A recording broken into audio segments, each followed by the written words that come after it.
Agardo que estés listo ou lista para a aventura sonora que che teño preparada, porque esta vai ser unha viaxe no espazo e no tempo, a través de todos os continentes. Imos percorrer Panxea, esa masa xigante de terra emerxida a que hoxe separan mares e océanos. E imos facelo a través da música, dos instrumentos e das civilizacións e culturas que lle deron vida, con dous grandes mestres que se adican hoxe a recuperar estes sons esquecidos.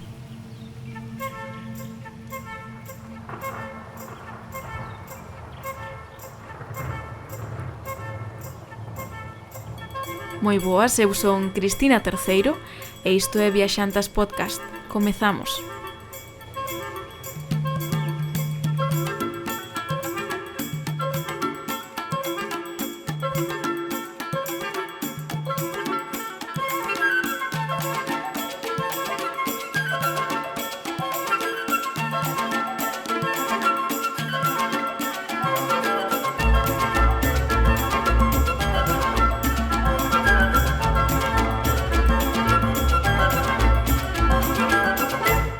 Tratándose dun episodio cun compoñente musical tan importante, voume permitir a licenza de omitir a nosa cabeceira habitual por esta fermosa homenaxe de Abraham Cupeiro aos ritmos e á natureza da maravillosa Suramérica. Vai a ser un episodio con moitas conexións, non, entre diferentes partes do mundo. Abraham é un multiinstrumentista e musicólogo de Sarria, Lugo, que, como xa escoitaches, fai maxia coa música. El resucita instrumentos e sons perdidos no tempo e misturas co ritmos alleos para transportarnos a outras latitudes. Porque hai moitos xeitos de viaxar e non todos obrigan a facer quilómetros nin movernos da nosa posición xeográfica. Por exemplo, abrir o álbum familiar e repasar momentos vividos trasládanos a ese punto da nosa memoria. Ver un documental histórico, unha película, ler un libro poden facerche sentir as emocións e sensacións que experimentaron os protagonistas en primeira persoa. Poñer esa canción especial tamén. Ben, pois hoxe imos facer ese exercicio. Se me acompañas?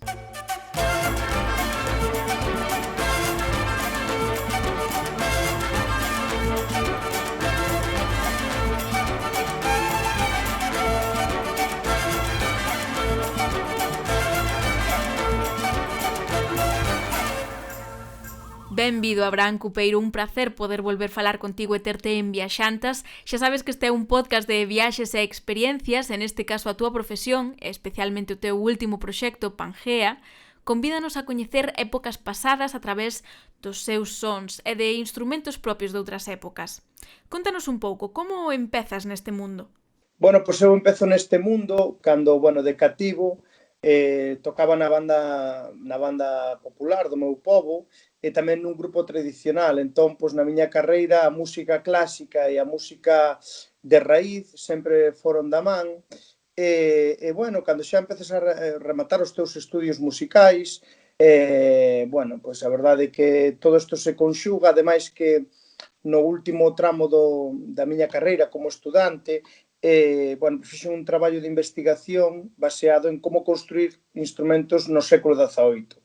E, a partir xa con este terceiro parámetro, pois a verdade é que me permitiu afondar e ter esa chave que me abriu portas do pasado e tamén, pois como dis neste disco, Panxea non só un viaxe, unha volta ao pasado, senón tamén o poder que ten a música, que en cuestión de segundos pode nos ubicar nunha paisaxe desértica, nunha paisaxe da sabana, das grandes pradeiras, das montañas, en fin, a música ten ese poder de facer que a mente colla unha velocidade tan grande que en cuestión de menos dun segundo teletransportarnos a calquer lugar do noso planeta. Falaremos un pouquiño máis en detalle de Pangea nuns minutos, pero ti tes varios instrumentos emblemáticos, aínda que quizáis un dos máis especiais sexa o Carnix. Como lle describirías a alguén que nunca o vira ou que nunca escoitara falar del? A nivel morfolóxico, o Carnix é unha sorte de trompeta ou trompa vertical, é dicir, que sae sobre a cabeza do que toca, uns 2 metros máis ou menos, e que está coroado por un pabellón por onde sale o son, que ten forma de animal fero. Esa pode ser un dragón, pode ser un lobo, un xabarín, unha trompeta que utilizaban os celtas na batalla, e que o seu son pode chegar a atemorizar, pero tamén está cheo de matices e de cores e de sombras e de luces tamén, que nos poden levar a un discurso realmente xa non do pasado, nin do presente, senón tamén do futuro. Ten un son que non recoñecemos claramente, e iso fai que sea moi atractivo para o ouvinte. Imos escoitar como soa.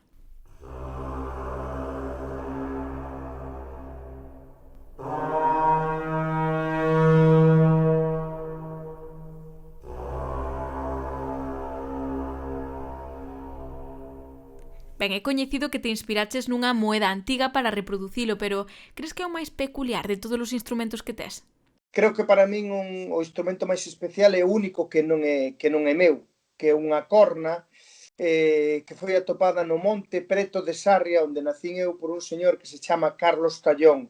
Un instrumento maravilloso en canto a son, que evidentemente non lle fixemos ningún tipo de modificación, e que ten, bueno, pues un son que é unha sorte de Miles Davis do tradicional, non? Eu creo que ese é o instrumento máis, para min, que máis me chega á alma, non? Como se dicía, o único que non é meu. Pero despois, pues, temos instrumentos de todas as partes do mundo, e tamén outros instrumentos que fabricamos, pues, intentando alentar ese evento do pasado e achegalo a todos os nosos días. E deses outros instrumentos que nos falas, de outras partes do mundo, non sei se nos podes compartir algún dos máis peculiares, por se algún dos que nos escoite dende aló poida ao mellor identificalo e sentirse un pouco representado tamén neste episodio de algún xeito. Sí, pois mira, dende a Austral Oceanía utilizamos unhas caracolas, unhas buguinas, que é un instrumento que utilizou o ser humano dende tempos ancestrais. Ademais, fai escasos meses atopouse unha no sur de Francia, onde os nosos ancestros a tocaron fai uns 17.000 anos. Un instrumento que está por todas as culturas do mundo, pero que nós intentamos reflectir aí o que son as paisaxes sonoras do fondo mariño. Temos o julusi, que é un instrumento chinés de máis de 2.000 anos de tradición, unha sorte de tatarabó do acordeón, porque, ainda que non se parece moito, as lingüetas que utiliza pois son as mesmas que se utilizou cando se fabricou, se construiu e se inventou o acordeón no século XIX. Das grandes chairas de Norteamérica traemos a flauta dos indios Hopi, o pobo nativo máis antergo de América, o cuisi, que tamén é unha frauta de Colombia, a fula, unha frauta que tocaba e que sigue tocando o pobo nómada máis grande do mundo. Despois, nas zonas desérticas, pois temos estas chirimías, estas zurnas que teñen ese son que rapidamente parece que estás metido nunha jaima. Despois está o evocador duduk da Armenia. E despois, aquí, pois, por exemplo, nos balcóns do confín do mundo, do que foi o confín do mundo para o ser humano durante moito tempo, que son os finesterrais célticos, pois temos eses dors, son unhas trompas xigantescas, aínda máis grandes co carnix, que se tocaban en Irlanda na Idade do Bronce, as cornas de pastor, como che dicía antes, bueno, pois un sinfín de instrumentos que van tecendo, pois, digamos, xunguindo os diferentes territorios do noso planeta. Pois sí, unha boa paixón a que tes tamén para ir reunindo todos eses instrumentos tan prezados dos que nos falas. Precisamente nun dos teus espectáculos Resoando no pasado, fas que moitas desas pezas se unan, non, de algún xeito. Eu interpreteino como algo así, como 100 viaxes no tempo a través da música. Tin que te inspiraches e que é o que a xente che transmitiu, ao mellor ao asistir a eses concertos? Eu creo que é unha búsqueda do imperfecto, de unir o perfecto co imperfecto, non? De unir os seres humanos, a nosa característica principal é a imperfección, non? En eso radica a nosa beleza, moitas veces, non? E unir estes sons que están pouco estresados, que ao mellor non son tan perfectos como dos instrumentos do século XX, do século XXI, pero que sí que teñen esa alma que che chega, que te atravesa por dentro. Eu creo que foi unha das características que máis impresionou a xente. Nun principio, ao mellor é os raros que son, ou diferentes que son, pero ese discurso acabaríase en 5 minutos, porque, como eu digo, unha imaxe é un instante, pero un discurso sonoro hai que mantelo durante, pois, polo menos unha hora ou unha hora e media que dura o espectáculo, e se non funcionaran, pois o ouvinte rapidamente deixaría de prestar atención, non? E de sentirse tamén emocionado, que a fin de contas é o noso cometido como artistas. E algunha reacción ou anécdota que che pasara neses concertos de alguén que che dixera, non sei, encantoume isto ou que cousa máis rara presentaches neste intre con tal instrumento? Realmente sempre foron, pois eso, frases de louvanza e de agradecemento, non? Tenme pasado incluso que algunha persoa nalgún concerto me viu cunha trompeta do Tíbet que está feita dun fémur de persoa, de humana. Entón, no primeiro concerto que vin, intentei escabullirme e non a collín. Pero é que o segundo ano que fun a ese sitio, porque temos a sorte de repetir bastante, bueno, pois ali estaba o home, tivena que coller. E que, bueno, son unhas trompetas que se fan, ademais de xente que ten unha morte, digamos, como violenta, non? Que utilizan ali, son as trompetas sagradas.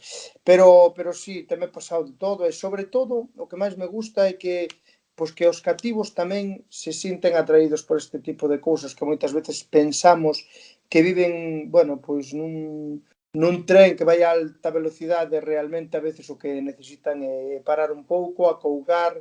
Bueno, creo que para min sempre o dixen o público máis difícil, pero bueno, é o meu público realmente. É o que máis che gusta? Sí, porque todos levamos un pequeno dentro e esa é a miña meta, que aflorar a inocencia, aflorar as gañas de aprender que teñen os cativos, non? E as cativas, creo que é algo que nós levamos dentro, que, como se soe dicir, vamos perdendo, e por iso sempre digo que é o meu público. E a mellor a veces xente que me escoita dice, pero bueno, eu teño 60 anos, e dice, pero dentro de ti hai un...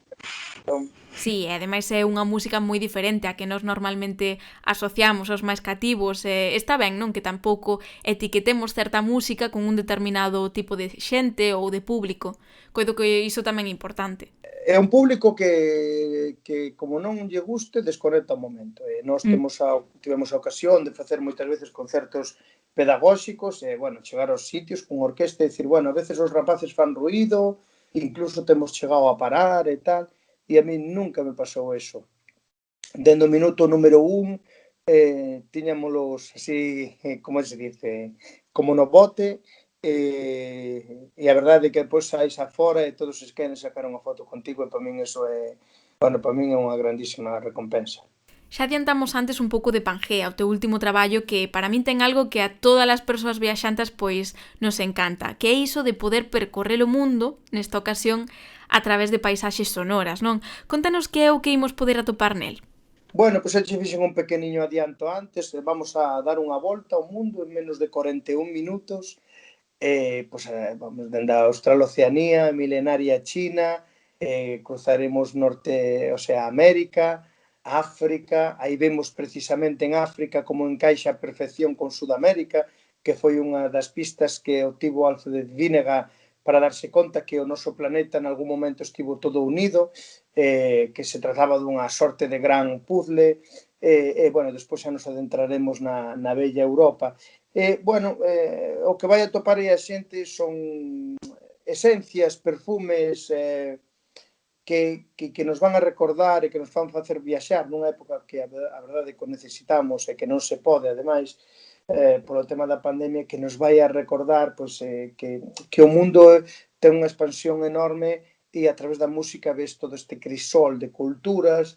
Bueno, creo que é unha maneira de este humilde galego de achegarse ás culturas de outros povos, bueno, pois, e aprender delas, que é o máis importante. E despois a nivel, pois, eso, co escoite, pois, as sensacións da xente que me fala dele, que é como unha viaxe, bueno, que sobre todo se lle poñe unha pega que se lles fai moi curta. Pois é unha boa crítica, pero supoño que é difícil, non? Que se fío conductor dun concerto ou dun traballo musical como este, pois non sei, misturar, non? Culturas tan diversas, ritmos musicais tan diferentes. O que facemos son pequenas illas, cada tema funciona como se fose unha illa, non? Que sí que realmente vai conectado á seguinte illa. A orde do concerto do disco é moi importante, non? Porque tes que saber onde poñer os picos, onde poñer, digamos, os descansos, onde o ouvido pois, xa necesita non estar pois, tan tan agobiado, e iso pues, van xudando as diferentes músicas do mundo, non? Pero bueno, van, digamos que illadas unhas das outras, pero sí que conectan entre sí, non? Eu diría que ao final todo está conectado en que o ser humano ten a mesma necesidade de producir, facer música, e para iso necesita facer instrumentos. En moitos casos, pois, ves que as ideas son diferentes, pero noutros ves que os seres humanos chegaron casi por o mesmo camiño, aínda que estivesen separados por grandísimas distancias, non? O que nos fai ver que non somos tan diferentes, senón que somos, bueno, pues somos realmente irmáns, e todo este tema dos racismos e todo isto que xa debería de caer de caixón, de que non se entenda, pois que a música é algo que nos deixa a todos en tabula rasa, como se soe dicir, con ese atisbo de poder seguir mantendo a linguaxe máis universal que é a linguaxe nai, que é a música. Totalmente. É unha experiencia vinculada a este disco que tivo que ser moi especial para ti, ten que ver coa grabación, non? Porque, aínda que foi un ano duro no que pois nos golpeou a pandemia, especialmente tamén para o sector cultural, sen concertos, non sei, como é iso de gravar nos míticos estudos de Abbey Road e coa Royal Philharmonic de Londres? Bueno, o disco foi grabado o 11 de novembro do 2019 no mítico estudio porque Abbey Road ten 3 salas, e a sala 2, digamos que é a máis emblemática, a máis icónica, e ali estamos todos, ves as fotos e dices, isto non pode ser realidade, non?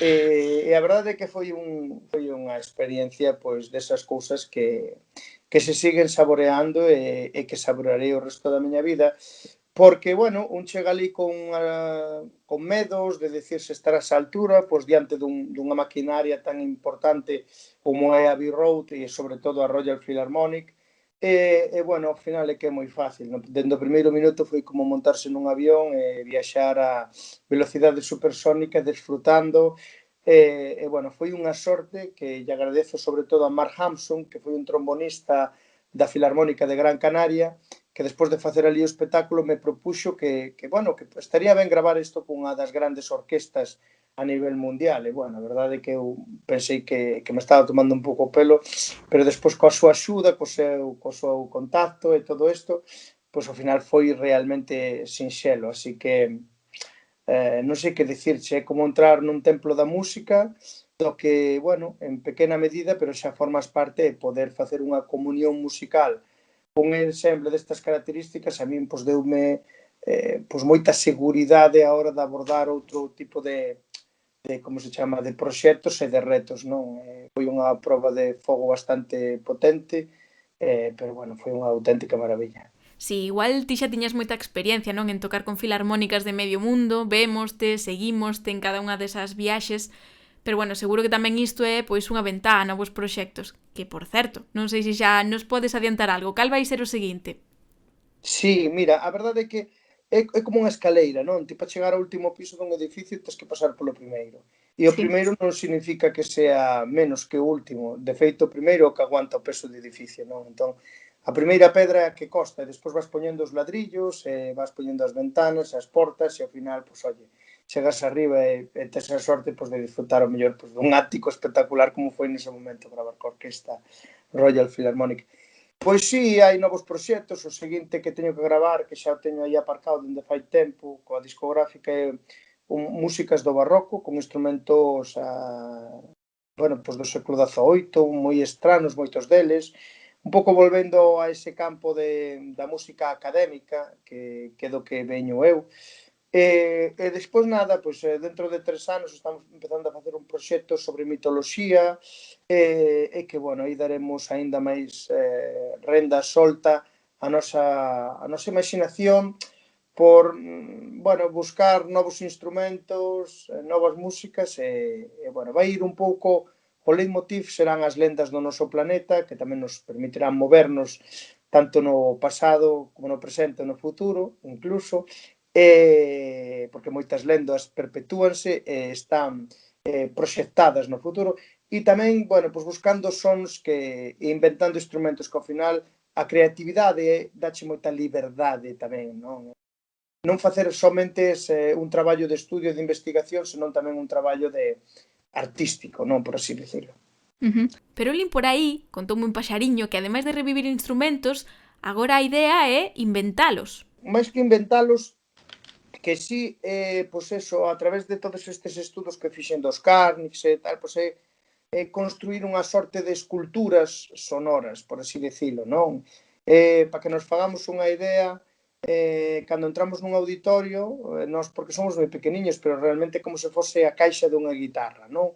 A caixa de resonancia dun violín, dunha guitarra xigante. Bueno, pois utilizar esa caixa, modificala, poñerlle unha sorte de arterias que poidan emitir son, e por aí vai un pouco a idea. Non che podo adiantar moito máis, pero por aí vai un pouquiño a idea, non? De buscar que casi un escenario sea como un corpo dun ser humano, onde hai órganos, onde hai venas, arterias, que tamén resoan e soan, fan fluir todo, fan sobre todo mover o aire que hai dentro, e iso vai ser o que vamos a traballar, non?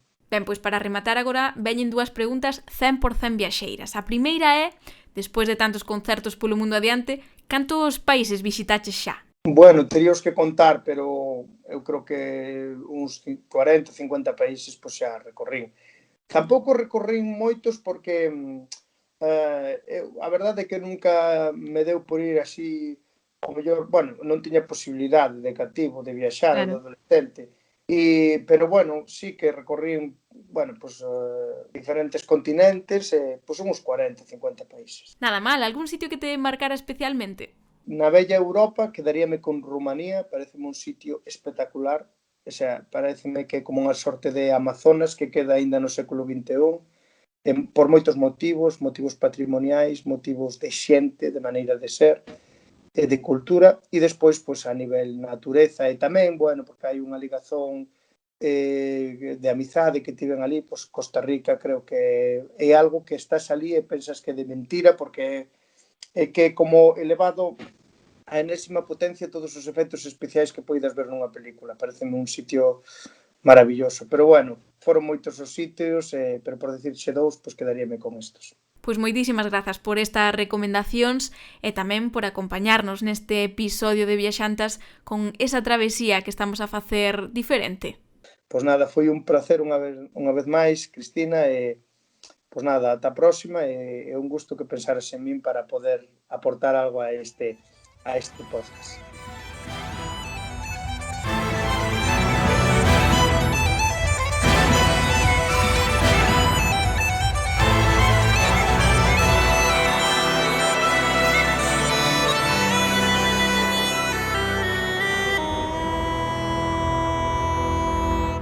Sempre é un placer escoitar a Abraham Cupeiro. Esa peza, cargada de enerxía e forza atlántica, está tamén no seu Panxea, que se aínda non pescudastes un pouquiño sobre a súa obra, tedes que facelo. Nada máis rematar este podcast, é genial. Pero xa dixen antes que este ia ser un episodio de conexións fortes coa Terra. Despois de todos eses lugares e músicas, agora imos mudar de perspectiva para falar do mesmo, con outro punto de vista, o latinoamericano.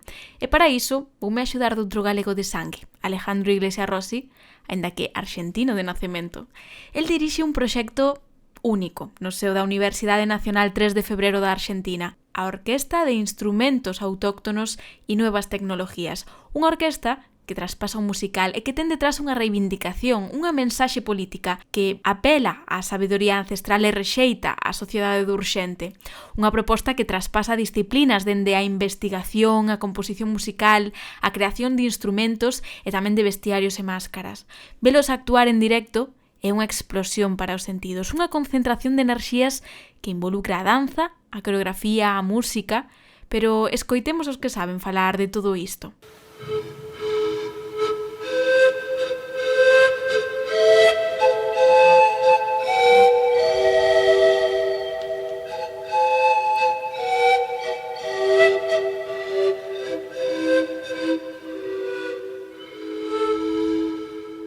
Moi benvido a Viaxantas, Alejandro. Hola, Cris, encantado de estar contigo. Contanos, que necesidade viches ti e o equipo para crear a orquesta que é hoxe, en que se convertiu este proxecto? En un mundo en que la globalización hace que las características genuinas de las diferentes tradiciones se borren, creo que es extremadamente urgente en que recuperemos una visión del mundo que es de la que son portadoras cada uno de nuestros lenguajes, tanto hablados como escritos, como musicales, un lenguaje también que se expresa a través de las diferentes formas de, de culinarias, de iconografía. Es decir, un filósofo argentino llamado Rodolfo Kusch lo denominó la geocultura, es decir, una cultura que está enraizada en una coordinadas espaciotemporales. Así que desde el punto de vista del arte, desde el punto de vista de la música, no nos parece pertinente pensar en un arte que esté desligado de sus raíces, de la misma forma que, como los chamanes de América bien en claro lo tienen, las raíces tienen que estar constantemente mutando y adaptándose al tiempo en el que están viviendo. Entonces, todo esto, todo este marco conceptual es lo que nos llevó a crear el paradigma, el proyecto artístico académico en la Universidad Nacional de 3 de Febrero de Argentina, que tiene como vector artístico la Orquesta de Instrumentos Autóctonos y Nuevas Tecnologías, y como vector académico la maestría en música y la licenciatura en música autóctona, clásica y popular de América. Es decir, por primera vez existe a nivel académico una licenciatura que toma lo geoculturalmente situado como el paradigma a estudiar en este mismo continente, para a partir de ahí ver con los ojos endógenos lo que ocurre en otras partes del universo. A orquesta sempre estivo ao obeiro da universidade, en da que dende fai uns anos, ademais é unha licenciatura dispoñible mesmo online dende fai uns meses.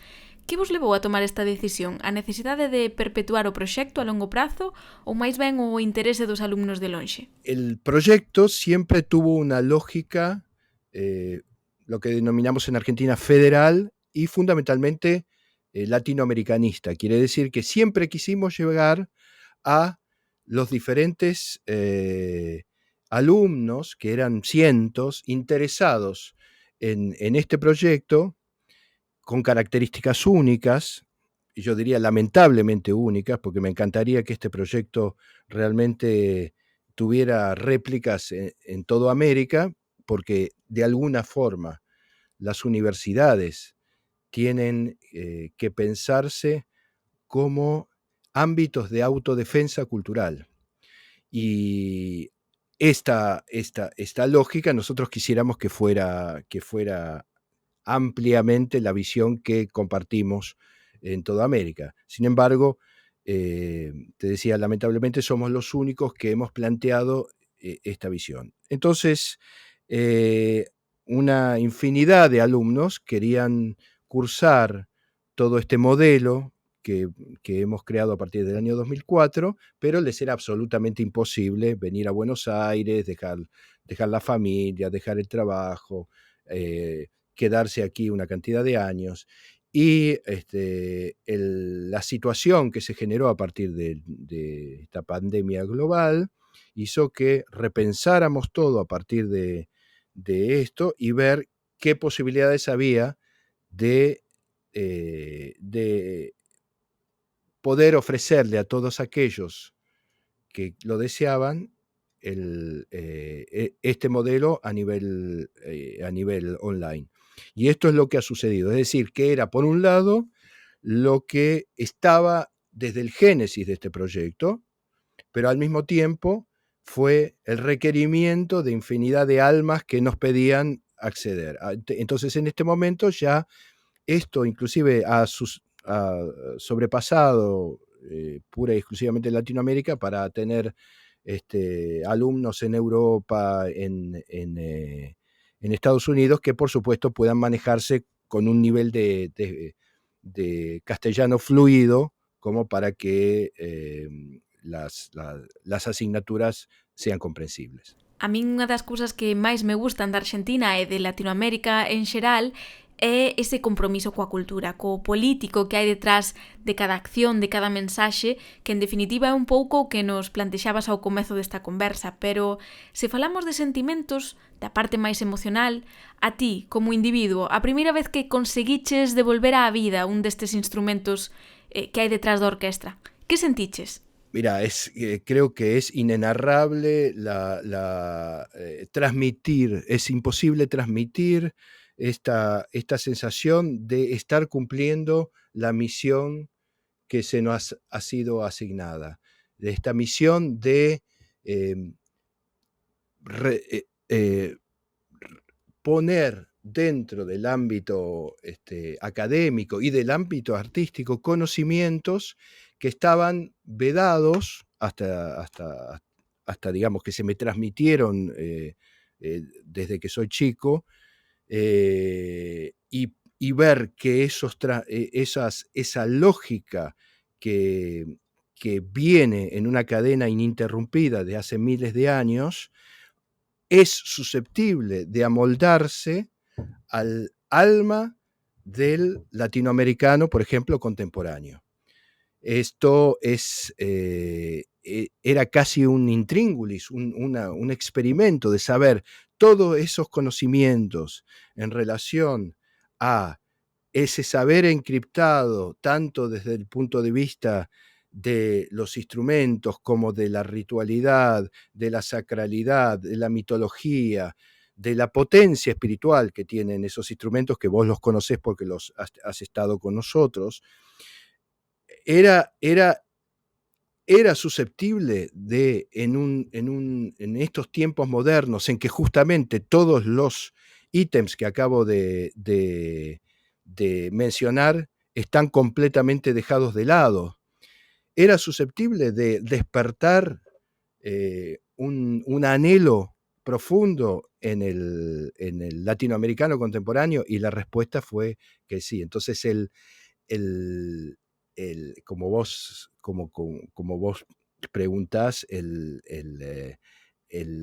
la percepción es de hay esperanza. Es decir, este proyecto, que por supuesto, como bien describías, no es únicamente musical, y tampoco artístico, sino que tiene trasfondos de todo tipo, tiene trasfondo civilizacional, político, económico, de todo. Era susceptible de montarse dentro de los anhelos contemporáneos y construir a partir de esto, en esta unión inefable que se puede dar entre la raíz y la vanguardia, porque en el fondo la raíz es la vanguardia más extraordinaria que podemos encontrar. O sea, nosotros, cuando, no solamente con los instrumentos autóctonos de nuestro continente, pero cuando recuperamos el Organistrum de Santiago de Compostela, nos encontramos con un pensamiento que hoy es de vanguardia, es un pensamiento de vanguardia en todos los sentidos. Entonces, ver cómo eso efectivamente logra encontrar su camino en una sociedad que yo, entre comillas, llamaría en general muy desacralizada, es de una plenitud infinita. Despois profundizaremos un pouquiño máis nesa parte galaica do voso proxecto, pero eu quería contarvos tamén a miña percepción cando vos vin en concerto, cando estiven con vos no taller, vin todos eses instrumentos. Para min foi como trasladarme a outra realidade. Quería saber como é reinterpretar, revivir o rito e a cultura que hai detrás de cada peza musical, de cada instrumento, de cada posta en escena que levades a cabo.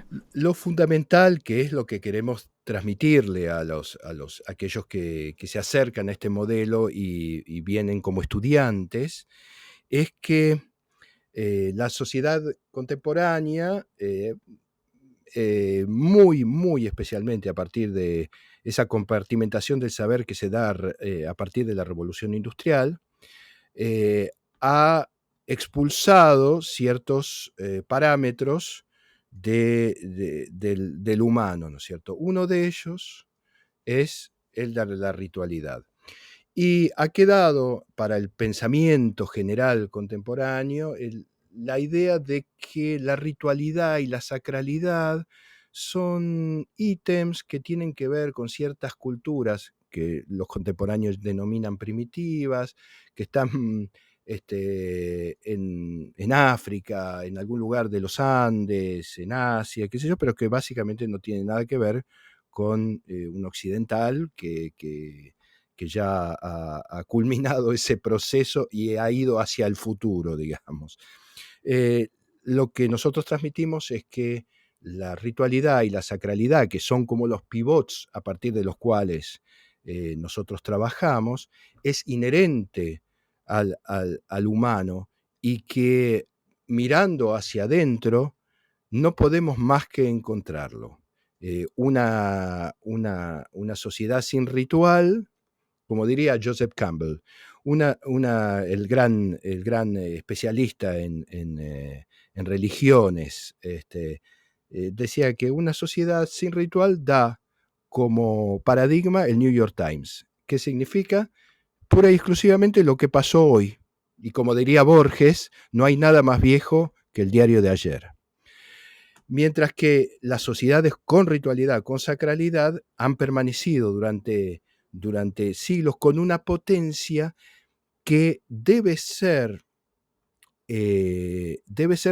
reconstruida cada vez por la persona, ¿no es cierto? Aquí hay un concepto que es fundamental, que es un concepto que aparece en el siglo IV en la teología cristiana, que es el de hipóstasis. Es decir, el concepto de que cada uno de nosotros tiene que encontrar lo que en el Apocalipsis aparece como la piedrecita blanca, y que en esa piedrecita blanca está escrito el nombre nuevo que solo aquel que lo recibe conoce. Es decir, nuestra búsqueda se engarza con esa misión personal que el Talmud diría, si no yo, ¿quién? Y si no ahora, ¿cuándo? Esto es un pensamiento tradicional que sabe que como continuadores de un linaje, nosotros estamos exigidos, o es una exégesis, tenemos que encontrar nuestra propia voz, tenemos que encontrar nuestra forma de compartir con los demás aquel, como decía un maestro místico siglos atrás, cada uno es un nombre de Dios. Ese nombre de Dios que se nos ha dado, ese lugar en la sinfonía cósmica que tenemos que poder cantar para que la afinación sea tan potente como lo que puede ser. E como consegue unha orquesta que revive sons de outro tempo converterse nun referente internacional, con premios non só para ti, senón tamén para moitos integrantes da orquesta e tamén para o concepto do proxecto en sí. Creo que fundamentalmente es que sea genuino y que haya un compromiso implacable, porque verdaderamente, como vos lo podés testimoniar, quienes forman parte de este proyecto, del corazón del proyecto, están las 24 horas sumergidos en él, construyendo, componiendo, interpretando, dando clases. Entonces ahí hay algo que me parece fundamental, que es la entrega a una misión que es conjunta, porque lo interesante de esto es que el sustrato también es lo más antiindividualista que podemos encontrar. Nosotros trabajamos como comunidad, o sea, si queremos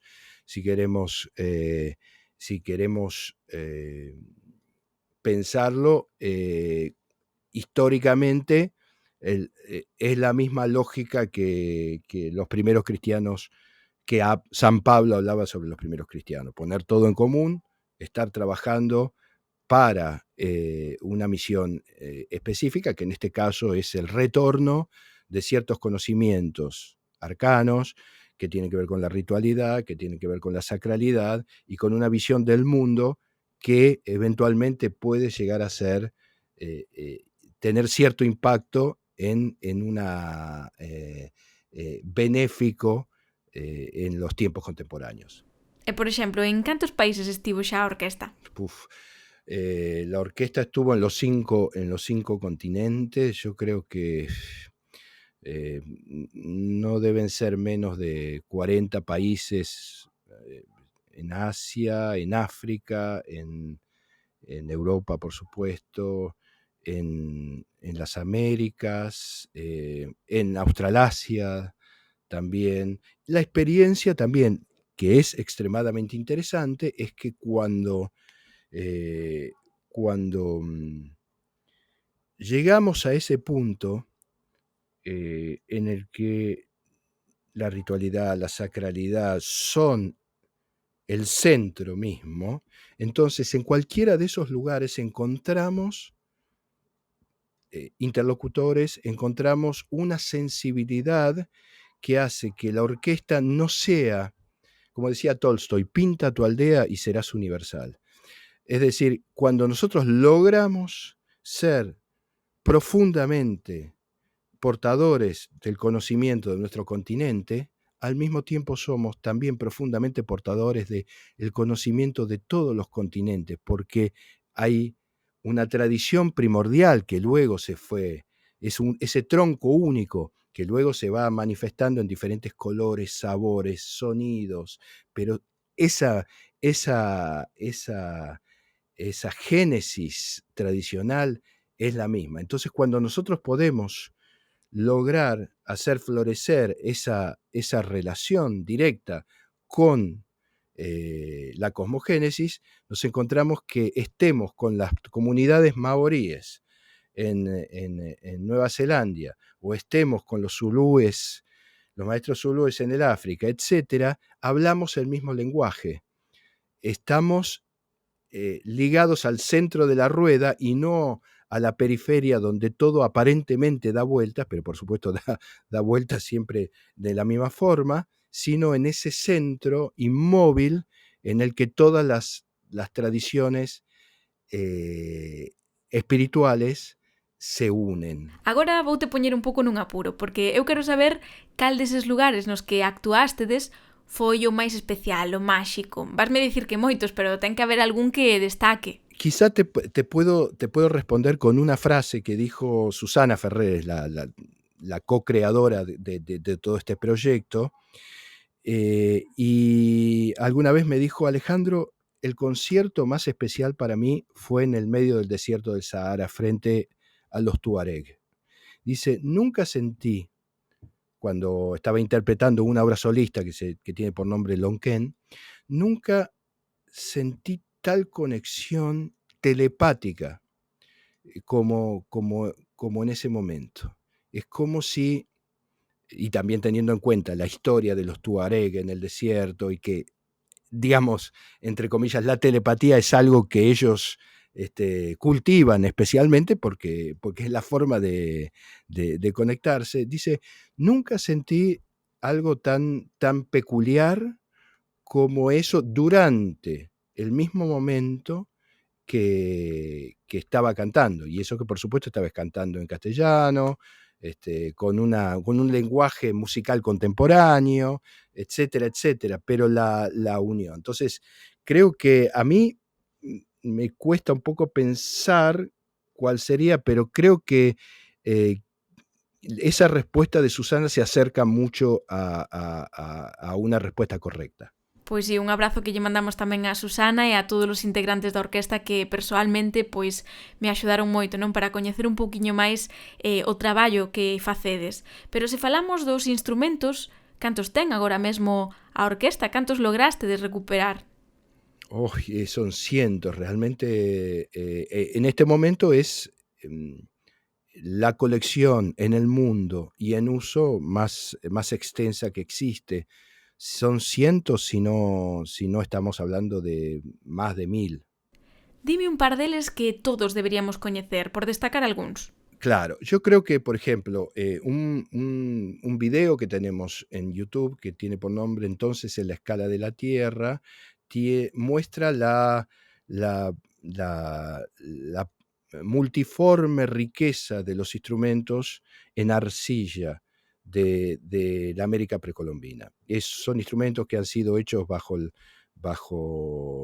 la guía de Susana Ferreres en el taller de recuperación que ella creó en el año 2004, y tienen ciertas características que son únicas. Por otro lado, eso solo aparece en América, en la América precolombina, a través de esa columna vertebral que son los Andes, ¿no? Y lo que aparece, lo que transmitieron los maestros es la lógica de los elementos, es decir, son tierra, a lo cual se le ha aplicado el fuego para cocinarla, a la cual se le insufla el aire para tocarla, pero que dentro también tienen agua. Entonces están estos 4 elementos más un quinto elemento, que es el alma del que está interpretando. Esa es la quintesencia. Entonces, estos instrumentos, que tienen por nombre vasijas silbadoras, que hay vasijas silbadoras de 2, son extremadamente complejas, de 2, 3, 4 y hasta de 9 compartimentos, y cada una tiene una sonoridad específica, son de lo más sofisticado desde el punto de vista de lo que los intelectuales precolombinos nos han legado.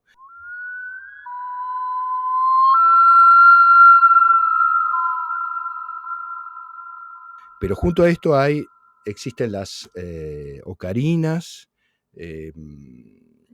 gigantes del Valle de México, los silbatos dobles, triples, cuádruples, por ejemplo, de Teotihuacán, silbatos pequeños, aztecas, que generan lógicas científicas que recién en el siglo XX han aparecido en Occidente. Por ejemplo, que generan frecuencia modulada, que generan ring modulation, es decir, que a través de la unión de esos dos sonidos se genera un tercer sonido que es interno, es decir, es el oído interno tratando de hacer un balance entre los dos sonidos que le entran desde lo externo, y lo que hace es como una especie de onda constante del infrasonido hasta lo sonoro. Toda esta lógica que nosotros denominamos un poco en broma alta tecnología precolombina, es una parte de este conocimiento que se encriptó. Tengamos en cuenta también que estos instrumentos tienen muchos de ellos son repositorios, son encriptamientos en 3D de eventos chamánicos, por ejemplo, de curaciones. Los huacos silbadores, es decir, las vasijas de arcilla, tienen muchos de ellos diferentes posiciones en que el chamán está curando a otra persona, y con sonido, digamos. Y esto es importante porque ellos lo usaban para transmitirlo. Así que hay toda una visión del instrumento que sale de lo puramente sonoro. Es decir, si hoy pensamos una orquesta sinfónica, una flauta traversa, lo importante de la flauta traversa es que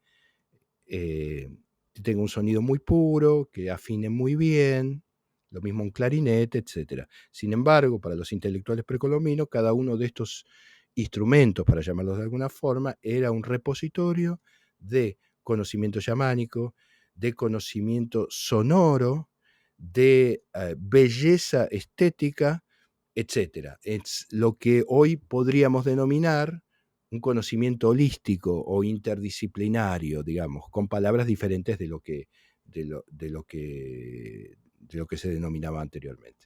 Imos pasar agora a un plano un pouquiño máis persoal, porque Iglesias Rossi, Rossi Iglesias, eu creo que tes unha das identidades máis comuns na Argentina. Como é a túa relación con esas orixes europeas e ao mesmo tempo, pois, combinalo con esa conexión tan forte con Latinoamérica que percibimos con tan só escoitarte? Mira, voy a empezar quizá por lo italiano. Mi familia es una... Rossi viene del nombre que se le denominaba a mi familia, que es un linaje que viene desde antes del medioevo, que eran los especialistas de extracción y de escultura de mármoles rojos. Se los conocía como los maestros de la montaña y fueron escultores y de mármoles rojos desde el Duomo de Milán hasta San Pedro en el Vaticano, la Catedral de San Petersburgo. Es decir, eran los más conocidos durante generaciones hasta que una parte de esa generación de final del siglo XIX vino para acá. Pero hoy por hoy, por ejemplo, la cantera de la familia Rossi en el Ticino, que es el sur de Suiza, mi familia es suiza-italiana, se convirtió lo compró el Estado suizo y se convirtió en una herencia cultural en la que se ha hecho un anfiteatro, se ha dejado tal como está, pero se quiere perpetuar esa memoria de los maestros de la montaña, los Rossi. Eso es por un lado, y yo de hecho nací en una marmolería aquí en Argentina que tenía por nombre la Marmolería Suiza. Y por el otro lado, como vos bien decís, es imposible que en Argentina un italiano no se case con un español. Es la vocación absoluta. Entonces, mi familia, los Iglesias, vienen por un lado de Río Torto, cerca de Lugo, y por el otro lado de Pontevedra. Y digamos, mi sobrenombre desde siempre fue Gallego, o sea, todo el mundo me conocía por el Gallego. Así que estas dos características que terminan dando esta sospechosa unidad que es un argentino, son efectivamente dos ríos, dos corrientes que en mí permanecen muy, muy, muy intensas. Precisamente a túa profesión permitiuche manter unha relación especial con Galicia e por varios motivos. Por un lado, coa recreación de instrumentos e por outro, por ese vínculo tan especial que tedes co noso gaiteiro máis universal, non, con Carlos Núñez, coa que xa actuastes en varias ocasións. Como nace un pouco esa colaboración e como é traballar con él, con Carlos? Creo que de alguna forma nuestra vocación era encontrarnos. La visión de Carlos es exactamente la misma que la que tenemos nosotros. Y aquellos que no hayan leído sus textos, digamos, sobre la visión profunda que él tiene sobre lo tradicional y lo moderno, realmente se los recomiendo porque son de una sofisticación y de una profundidad extraordinaria.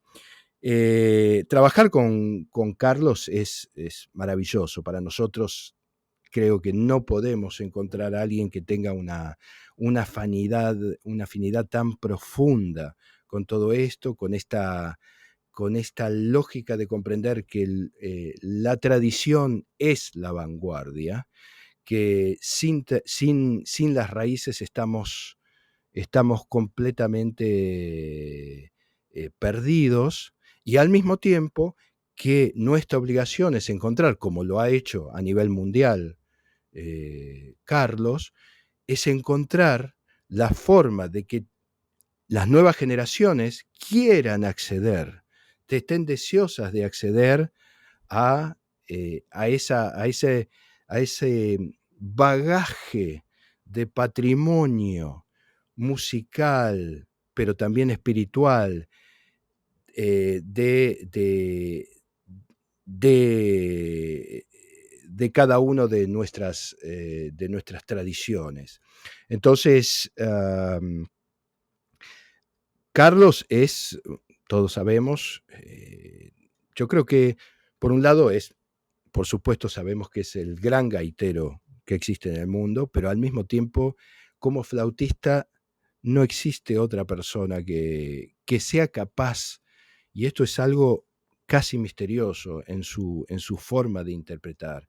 Él es capaz de lograr en su flauta aunar los sonidos tradicionales con la erudición de la precisión clásica de una forma que yo no conozco sino en él. Y la capacidad de hacer inmediatamente sumergir al oyente en el ritual. Si yo hablaba antes de la ritualidad y la sacralidad, creo que cuando uno lo escucha a Carlos, siente eso. Así que imagínate que cuando nosotros ensayamos juntos para tocar, era como encontrar el hermano que estábamos buscando. Vamos, que empasta ben ese son da gaita cos vosos instrumentos e as vosas formas de facer música, non?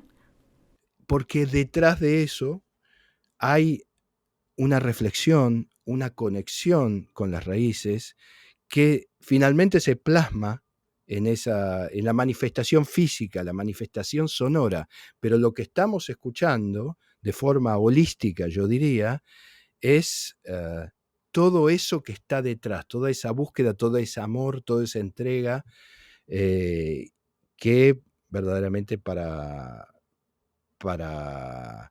nosotros es la piedra de toque, o sea, el fundamento mismo sin el cual no tiene ningún sentido ningún tipo de proyecto.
Acabades de escoitar estaban os gaiteiros da colectividade galega de Bos Aires, Carlos Núñez e tamén a Orquesta de Instrumentos Autóctonos e Nuevas Tecnologías. Antes xa nos adiantabas un pouquiño de todo ese traballo, ese repertorio que tedes ao redor, pero fálanos ti máis en profundidade, que máis podemos atopar sobre Galicia dentro da orquesta? Mira, nosotros hemos recuperado los instrumentos que están en el Pórtico de la Gloria, y al mismo tiempo hemos tenido listo, lamentablemente justo apareció la pandemia, el ciclo completo de las cantigas de Martín Kodax, que la íbamos a presentar en concierto, pero bueno, hasta que todo esto no pase va a ser bastante difícil. Porque todo ese mundo que propone Martín Kodax, todo ese mundo de trascendencia, todo ese mundo de los grandes amores,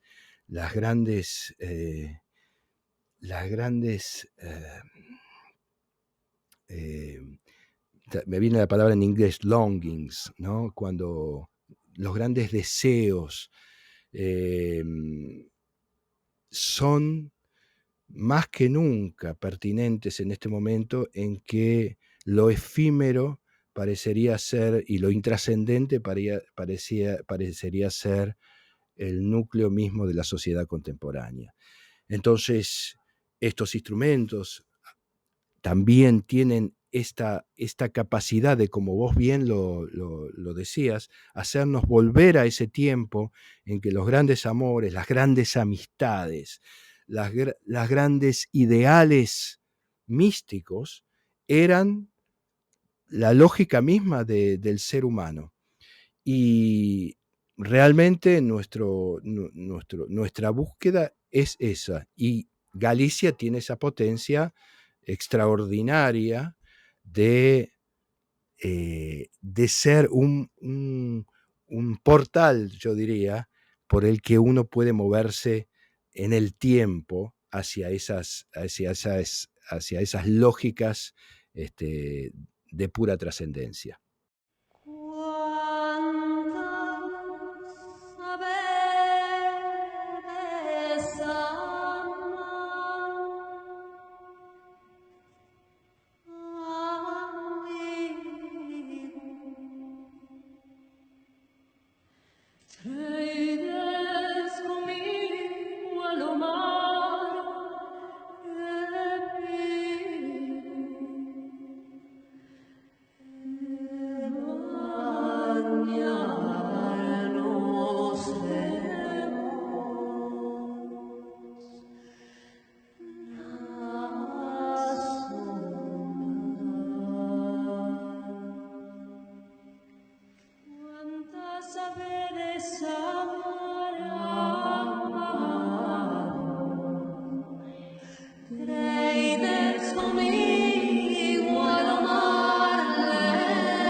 É fermoso escoitar ademais tan lonxe da casa algo tan importante, non, para a cultura galega como son as cántigas de Santa María, as cántigas de Martín Codas, reconstruir instrumentos, non, do Pórtico da Gloria, como ese organistrum, reinterpretar sons do Códice Calixtino, non? Eu quería falar do presente tamén e do futuro, despois disto. Xa sabemos que a pandemia vos obligou, de algún xeito, a mudar un pouco os plans, pero en que estades a traballar agora? Que é o que vamos a ver no futuro sobre a orquesta? En este momento estamos sumergidos en la primera vez que se hace un congreso de etno y arqueomusicología. De hecho, ayer presentamos un video de Carlos Núñez sobre Aires de Pontevedra extraordinario, y con ponentes de todo el mundo en relación a esta lógica que de a poco tiene que volver a la academia, siendo que fue la lógica bajo la cual se crearon las universidades en el medioevo, que es la interdisciplinariedad. Es decir, a diferencia de la academia moderna, las universidades del medioevo se basaban en el trivium y el quadrivium, era un conocimiento global. Los compositores del medioevo, si yo pienso en Perotino, Leonino, Josquin des Prez, Ockeghem, Obrecht, etc., eran al mismo tiempo sacerdotes, cosmólogos, matemáticos. Cuando muere Ockeghem, en el epitafio dice que era un hombre muy versado en matemáticas, geometría, astronomía y música. Y quien haya escuchado la música de Ockeghem se da cuenta que si estaba al mismo nivel todo ese conocimiento, es absolutamente extraordinario. Entonces, esta vuelta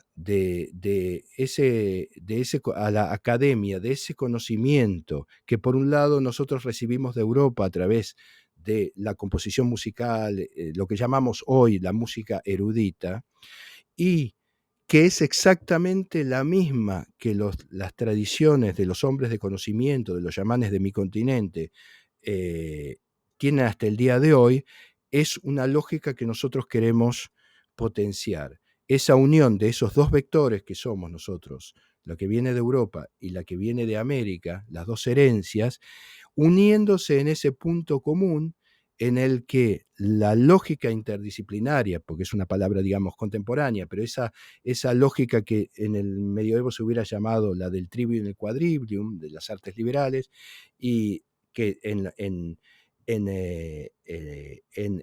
América se denomina el camino de conocimiento, es algo que queremos traer nuevamente a la sociedad contemporánea. Y estos 3 días para nosotros, este primer congreso, es esa punta de lanza en el cual se retorna a un concepto en que el conocimiento es al mismo tiempo científico, entre comillas, pero tamén espiritual. Pois si, o galla que iso se cumpra pronto e que toda a sociedade volva a entender, non, esa lóxica dos nosos devanceiros que tanto nos aportou e que mesmo tiñan tecnoloxías tan avanzadas que, como dis, aínda hoxe traballades nelas. Moitísimas gracias, Alejandro Iglesias Rossi, compositor, investigador, director da Orquesta de Instrumentos Autóctonos e Nuevas Tecnologías da Universidad Nacional 3 de Febrero da Argentina. Grazas por estar en Viaxantas. Muchas gracias a vos, Cris, siempre es un placer hablar contigo. Ben, agardo que vos gustase este paseo polo pasado a través destes sons ancestrais. Nos escoitámonos en 15 días, como sempre. Mentres, lembra que podes porlle cor a todo o que falamos en Viaxantas aquí no podcast nas nosas redes sociais. Estamos en Facebook, en Instagram ou na nosa web viaxantas.gal. Adeus.